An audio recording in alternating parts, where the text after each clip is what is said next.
Le continent américain, en particulier la partie que nous connaissons sous le nom d'Amérique latine, est l'un des endroits où la faune est aussi spectaculaire que son territoire. C'est peut-être le deuxième endroit où ces animaux peuvent impressionner l'humanité. Mais même en connaissant les fourmiliers pour leur forme, ce sont les animaux qui peuvent le plus attirer, à mon humble avis, celui qui se distingue le plus et qui pourrait être catégorisé comme l'un des plus beaux animaux du monde est le fourmilier soyeux, ou tamanduana.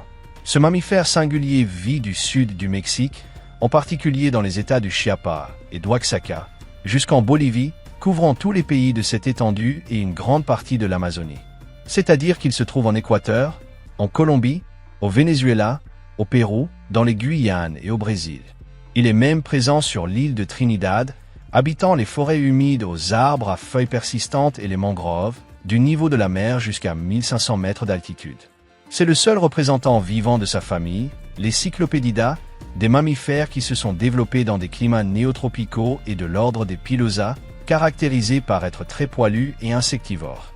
C'est le plus petit fourmilier du monde, avec une longueur de 15 à 18 cm, une queue préhensile de 17 à 24 cm et un poids oscillant entre 175 et 400 grammes. Il présente un pelage dense et très doux, variant entre le gris et le jaunâtre avec de légers tons argentés. Leurs têtes sont petites comparées à d'autres représentants de la famille, surtout leur museau, mais leur crâne représente un pourcentage similaire. Le plus singulier chez eux sont leurs pattes avant. Elles présentent 4 doigts, mais seuls les doigts du milieu, c'est-à-dire le deuxième et le troisième, développent des griffes géantes, cette dernière atteignant la plus grande taille, qui les aide à s'agripper aux branches, les embrassant presque entièrement. Les autres doigts, de ce qu'on pourrait appeler les mains, sont normalement vestigiaux, pouvant être absents ou très cachés dans le pelage, tandis que les pattes arrière comptent 4 doigts et certains spécimens ont un pouce également vestigial. Leur torse présente une plus grande dureté au niveau des côtes à l'intérieur, ce qui leur confère une plus grande résistance aux prédateurs, tandis que leur queue préhensile, sur une portion, leur sert comme un membre supplémentaire. Leur température corporelle oscille autour de 33 degrés Celsius, ce qui laisse penser qu'ils pourraient contracter la lèpre. Ils sont nocturnes, dormant pendant les heures de lumière dans les arbres. En particulier, on mentionne qu'ils préfèrent les fromagers ou arbres capocs, car ils parviennent à se camoufler très efficacement en partageant la même tonalité et apparence, restant recroquevillés en une sorte de boule ou à l'intérieur d'un nid dans un trou d'arbre, qui l'orne de feuilles mortes pour plus de confort.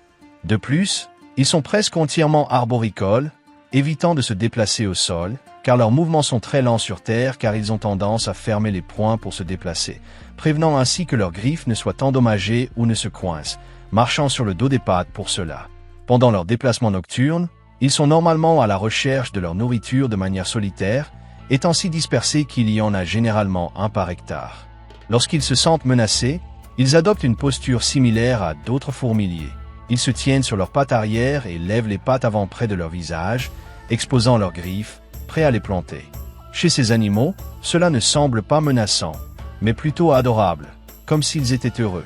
Mais en réalité, ils sont agacés et quiconque recevra une attaque sera très blessé, car leurs griffes sont très tranchantes, ce qui les aide aussi à obtenir leur nourriture.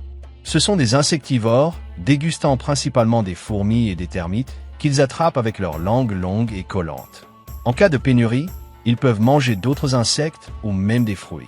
Un seul individu peut consommer par jour une quantité de 1000 à 8000 de ces arthropodes qu'il recherche parmi les feuilles ou en cherchant les nids de fourmis et de termites situés dans la canopée.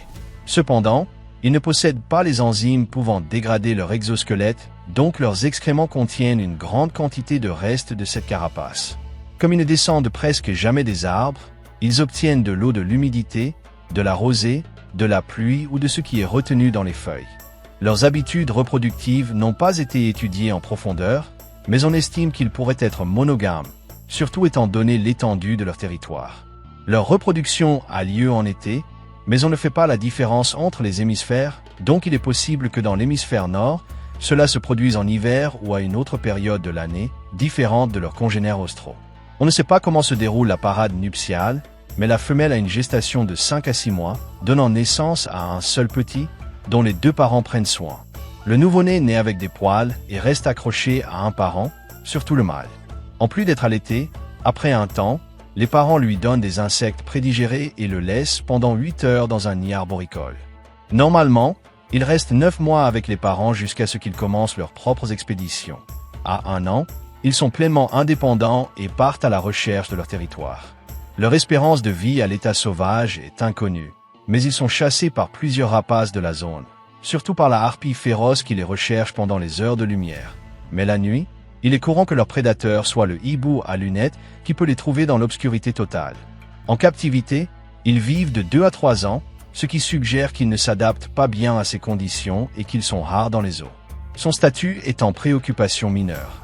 Bien que ses problèmes se concentrent sur la destruction de son habitat, étant très sensibles à la déforestation excessive de leur territoire, ils sont considérés comme un mammifère aux observations rares. Cependant, en raison de leur apparence, ils sont parfois capturés pour être vendus clandestinement. Leur rôle dans l'écosystème pourrait aussi être utilisé pour la production de fruits, car en consommant une grande quantité de fourmis et de termites, ils protègent les cultures de ces insectes. Si l'on étudiait leur application comme contrôle biologique, les pertes que pourraient causer ces insectes ne seraient pas un problème pour les producteurs. Un animal entièrement latino, très mignon, et je pense personnellement que beaucoup de gens en voudraient un en le voyant. Mais rappelez-vous qu'ils ne s'adaptent pas à la captivité, donc il est mieux de les voir dans leur état naturel, en plus d'équilibrer grandement les populations de certains arthropodes. Voilà le fourmilier soyeux. J'espère que la vidéo vous a plu. Si c'est le cas, mettez un like. Si vous connaissez quelqu'un à qui cela pourrait plaire, partagez-la sur vos réseaux sociaux et n'oubliez pas de vous abonner si vous aimez les animaux. Si vous avez une question, une suggestion ou simplement quelque chose à commenter, n'hésitez pas à le faire dans la boîte de commentaires. De plus, si vous êtes un grand fan de cette chaîne, activez la cloche de notification pour être parmi les premiers à voir les vidéos. Je vous laisse mes réseaux sociaux pour me suivre. Sur Facebook, je publie quelques vidéos et choses intéressantes. Sur Instagram, je publie des photos de choses intéressantes. Et sur Twitter, vous pourrez voir un résumé de toute mon activité que vous trouverez dans la description de cette vidéo. J'ai aussi une page Patreon où les gens peuvent sponsoriser ce projet pour qu'il grandisse beaucoup plus vite. Vous pourrez voir la récompense qui vous convient le mieux ou qui vous plaît, également dans la description. Pour toutes les personnes qui ne comprennent pas l'espagnol, je vous rappelle que vous pourrez profiter de toutes les vidéos sous-titrées en anglais, allemand, français, italien, coréen, japonais, portugais, russe et hindi. Passez aussi sur ma chaîne City Gamer où je publie des gameplays, des personnages de comics et pratiquement toute idée qui me vient pour en faire une vidéo. Merci beaucoup d'avoir regardé cette vidéo. À bientôt.